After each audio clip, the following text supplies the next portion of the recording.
ભારતીય જનતા પાર્ટીએ લોકોને પકડી ખોટી રીતે એફઆઈઆરો કરી છે. સયાજીપુરા પોલીસ સ્ટેશનમાંથી જઈ અને સોનિયાબેન ઓઝાના પૂરેપૂરા પરિવારને પકડી અને સયાજીગંજ પોલીસ સ્ટેશનમાં લાવવામાં આવ્યા છે. કેમ?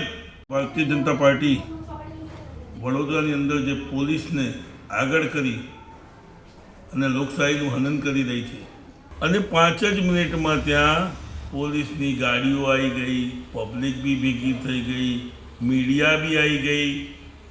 એટલે આ પહેલેથી એક કાવતરું હતું અને આ ભારતીય જનતા પાર્ટી કે કોંગ્રેસ બેવના ઈશારે આ કામો થઈ રહ્યા છે કે આજ સુધી હજારો દારૂના અડ્ડા ચાલી રહ્યા છે.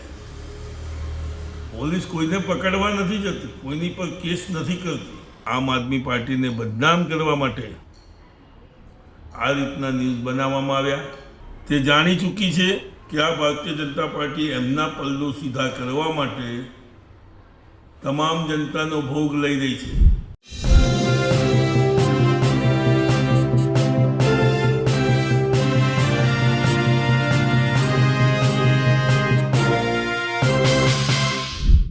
છેલ્લા 3 મહિનામાં આમ આદમી પાર્ટીના કાર્યકર્તાઓ હોય કે પદાધિકારીઓ એક બાદ એક એફઆઈઆર નોંધાઈ રહી છે.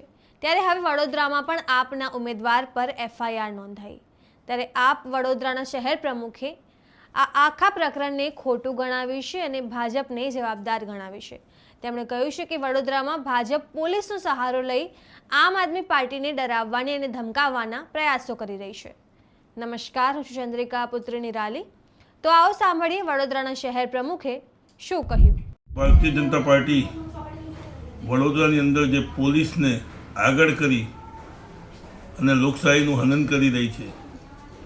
આજે 3 મુદ્દા ગઈકાલના વડોદરાની અંદર દરેક જગ્યાએ છાવરી રહ્યા છે. પહેલો, નિયાઝ જે 2 નંબરના વોર્ડમાંથી ટિકિટ માગવા સ્કેનિંગમાં આજથી 10 દિવસ પહેલાં આવે છે, પરંતુ અમે પાર્ટીના બહારનાઓને કે જેને ગ્રાઉન્ડ લેવલ પર કામ નથી કર્યું એ લોકોને ટિકિટ ન આપી અને અમારા જે લોકોએ મહેનત કરી છે પાર્ટી માટે, જે પાર્ટીના સારા કાર્યકરો છે, ઈમાનદાર છે, ભણેલા ગણેલા છે, તે લોકોને અમે ટિકિટ આપીએ છીએ. અને ગઈકાલે 2 નંબર વોર્ડમાં ભરત માલીની ટિકિટ ડિક્લેર થતાં નિયાઝભાઈએ છાણી 4 રસ્તા પર હંગામો મચાવ્યો, બોમ્બરાડા કર્યા અને 5 જ મિનિટમાં ત્યાં પોલીસની ગાડીઓ આવી ગઈ, પબ્લિક બી ભેગી થઈ ગઈ, મીડિયા બી આવી ગઈ. એટલે આ પહેલેથી એક કાવતરું હતું અને તેમનું કહેવું છે કે દિલ્હીવાળાએ મારી પાસેથી પૈસા માગ્યા, મેં ના આપ્યા એટલે મને ટિકિટ ના આપી. આ વાત તદ્દન ખોટી છે, ઉપજાવેલી છે અને આ ભારતીય જનતા પાર્ટી કે કોંગ્રેસ બેવના ઈશારે આ કામો થઈ રહ્યા છે. અને થોડી વાર પછી જ પોલીસ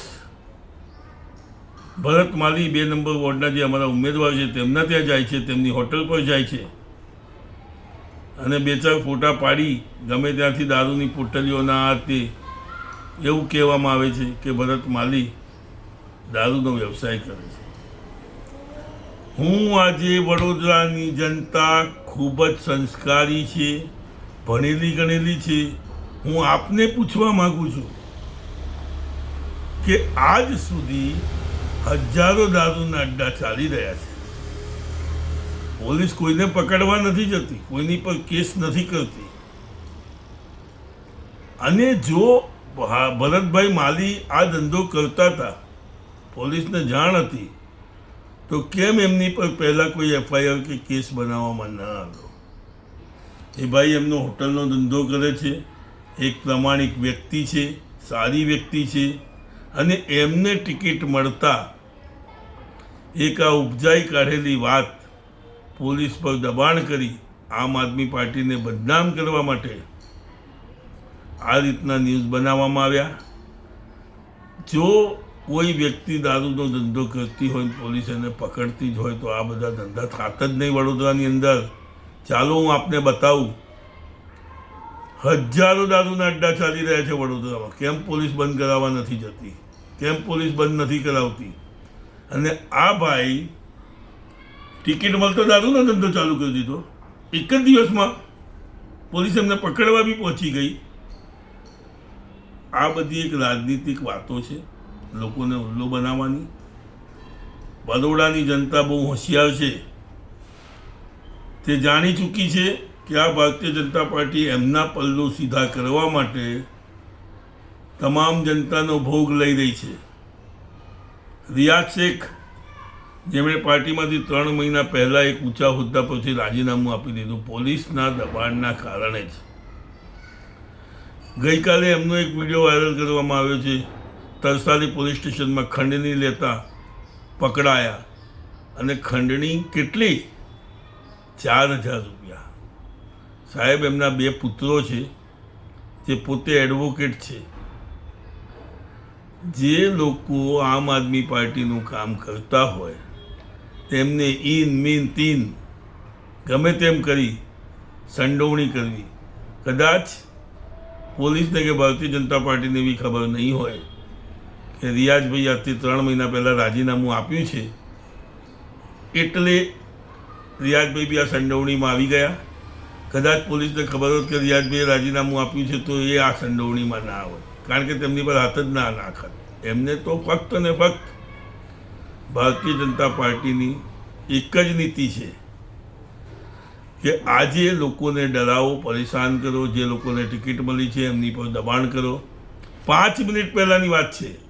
સોનિયાબેન ઓઝા, બિલકુલ મધ્યમ વર્ગના, એક ભાડાના મકાનમાં રહે છે અને હાઉસવાઈફ છે. સંસ્કારી એક બ્રાહ્મણ લેડી છે. તેને ટિકિટ આપવામાં આવી. સયાજીપુરા પોલીસ સ્ટેશનમાંથી જઈ અને સોનિયાબેન ઓઝાના પૂરેપૂરા પરિવારને પકડી અને સયાજીપુરા પોલીસ સ્ટેશનમાં સયાજીગંજ પોલીસ સ્ટેશનમાં લાવવામાં આવ્યા છે. કેમ? કારણ કે એમને ધમકાવવામાં આવશે, ડરાવવામાં આવશે, તમે ટિકિટ પાછી આપી દો, તમે ના લડો. આ નીતિથી ભારતીય જનતા પાર્ટી પોલીસને આગળ કરી અને લોકો પર દબાણ બનાવી અને લોકોને ડરાવવા માગે છે. એફઆઈઆરો કરી રહી છે આખા ગુજરાતની અંદર. તમામ જગ્યાએ ભારતીય જનતા પાર્ટીએ લોકોને પકડી ખોટી રીતે એફઆઈઆરો કરી છે. પરંતુ આ ઘણો સમય હવે આગળ નહીં ચાલે. જનતા હોશિયાર છે, જનતા બધું જ જાણે છે. અને વડોદરાની અંદરથી ભારતીય જનતા પાર્ટીની એવી હાલ થશે કે એમને ડિપોઝિટ બચાવવી ભારે પડશે.